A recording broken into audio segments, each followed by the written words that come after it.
Hello everyone and welcome back to the channel. Today we're going to be checking out a 100 amp hour 12 volt group 24 lithium iron phosphate battery from CTOlity. So let's go ahead and open it up and see what's inside. Alright, when you open your battery you're going to find a fairly good sized piece of styrofoam and the battery. And then underneath that you'll find your user's manual and a set of post bolts. So here is all you get when you order this battery. Now this is not a smart battery by any means, so it is just pure capacity. Like I said before, it is a group 24, so I'll go ahead and put the dimensions of it and the weight right over here, and along with some other specs.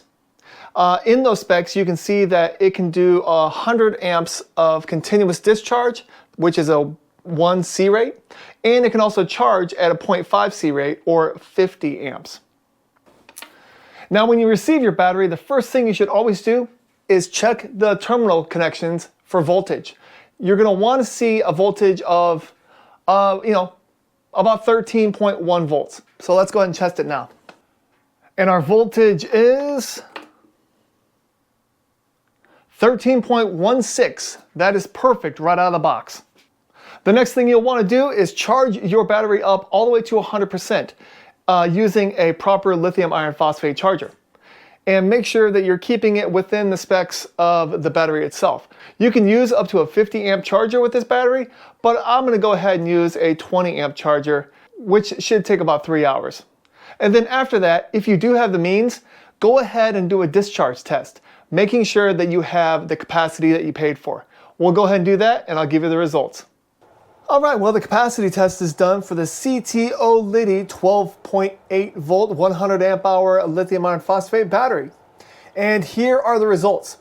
You can see at the very first 5% of the test, it was still sitting at 13.07 volts, which is typical, which is good.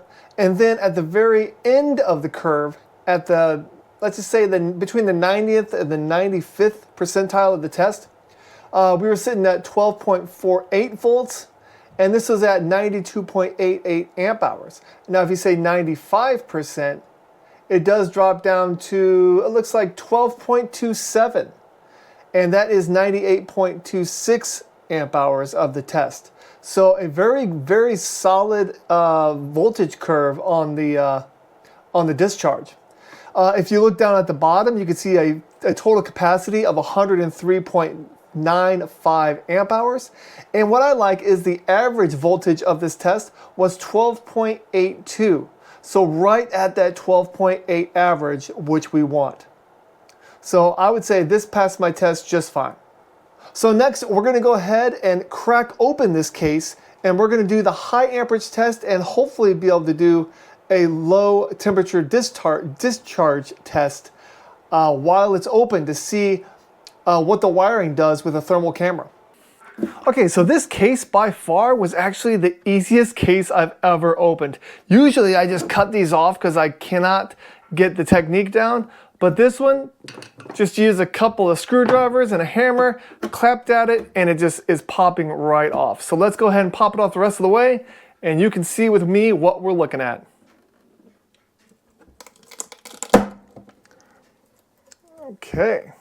Okay, and here is what the inside of the battery looks like.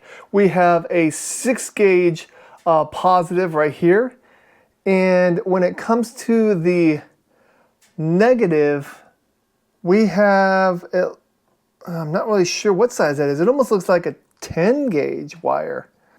And I can also see at the bottom there, I mean, this thing is placed in a big, huge glob of glue. So I don't think I'm going to be able to get this out at all. Yeah, I would say at the bottom, there's probably at least 2 inches of glue at the bottom holding this thing in. But let's see, I mean, everything is glued and screwed down. All of our connections are nice and tight. The cells actually are in a metal case. So what I'm really interested in is seeing how hot these negative wires get when you throw 100 amps on there and you let it sit for like 5 minutes. That will be very interesting for me to see. So I'm going to go ahead and connect up an inverter and throw 100 amps on here, and we're going to watch this and see how hot it gets after 5 minutes. All right, well, I have my test set up here for the high amperage test. And what we have is a 3000 watt inverter. We have a 1200 watt heat gun and a 500 watt heater. We have our amp clamp right here to know that we're doing our 100 amps.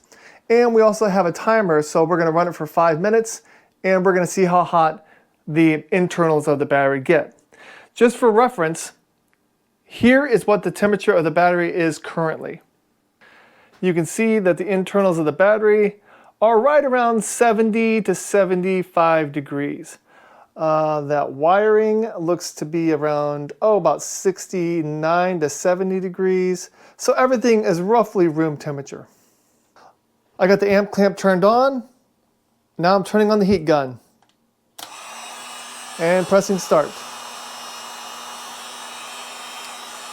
We are doing 106 amps right now. 107 amps. So we're going to wait 5 minutes and then I'll show you what the temperature of the battery is after that. All right, well, it's been 5 minutes and 12 seconds. We are still pulling 110 amps, and here is the temperature of the internals of the battery right here. You can see that that wiring is right around 114 degrees Fahrenheit, and it's actually the positive that is warm. The negative is only sitting at about 95 degrees. So yeah, barely warm to the touch. The battery is not having an issue with this 100 amps whatsoever. So let's go ahead and see what happens when we introduce 500 more watts. That should be like right around, what, 40 more amps? That would give it 150 amps. And in my opinion, this battery should shut off. So let's go ahead and do it.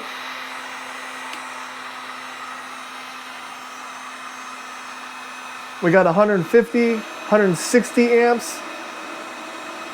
Now it's holding at 160, 163. The time is 6:30. And we're dropping back down to about 160 amps. We'll go ahead and let this run until 8 minutes. All right, well, it's been 8 minutes now, and this is still running at 161 amps. And let's look at the internal temperatures of the battery. You can see that our wiring has jumped up. It is now 150 degrees Fahrenheit on that positive wire. And it is getting warm. And in my opinion, this battery should have shut off. But what I'm going to do is I'm going to take away that 500 watt heater and I'm going to replace it for a 1000 watt Elite Gourmet, basically giving it 500 more watts. So let's turn this off. All right, turning on the Elite Gourmet right now at 9 minutes and 20 seconds. We are now doing 207 amps. And if you look at the internals of the battery, the wiring is now 185 degrees Fahrenheit and climbing. It's going up pretty quick, actually. 187. Yeah, that negative wire is 172, 174. That positive is now 203, 205, 207. This thing is getting hot. See, this right here is why you should have over amperage protection. See, the wiring inside the battery can't handle it for a sustained amount of time. See, we're at 213. I'm starting to smell burning rubber. Yeah, we have 218, 225. Okay, and it's been 12 minutes. We're gonna go ahead and end this test.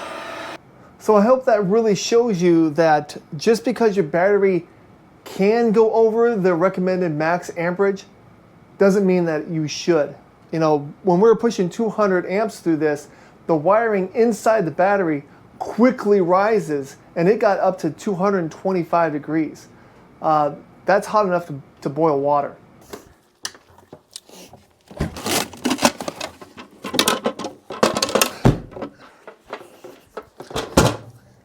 All right, well, I've had this CTOlity in my freezer for about 20 hours. I just want to make sure it was nice and cold so that way we could see if it would try to charge when it's below 32 degrees Fahrenheit or 0 degrees Celsius. All right, and you can see right here that this green light is flashing on my LiTime 20 amp charger. That means it's on standby. When I go ahead and connect this negative to the negative terminal, it's going to go from a flashing green to a solid red, saying that it's starting to charge. But if the battery is programmed correctly, it should only do that for a couple seconds, and then it will go to a solid green because the battery told the charger to shut off. So let's go ahead and try it. 3, 2, 1, start.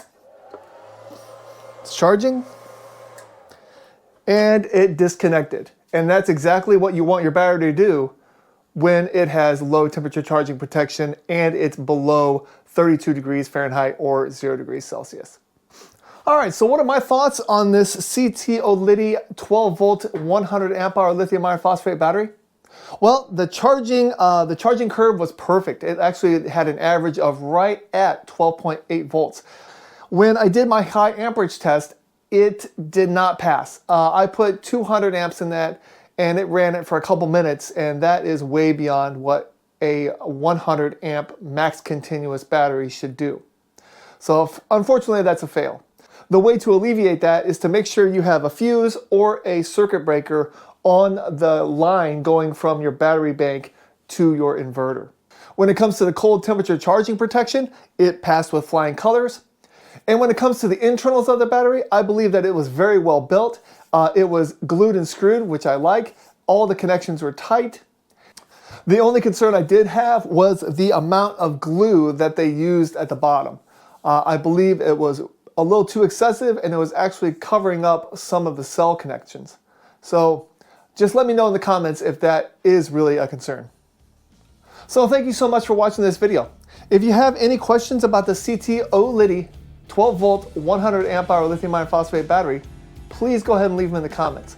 I'll have a link to this item and everything else I used in my description just in case you want to look further into it. Thanks again and have a great day. Bye-bye.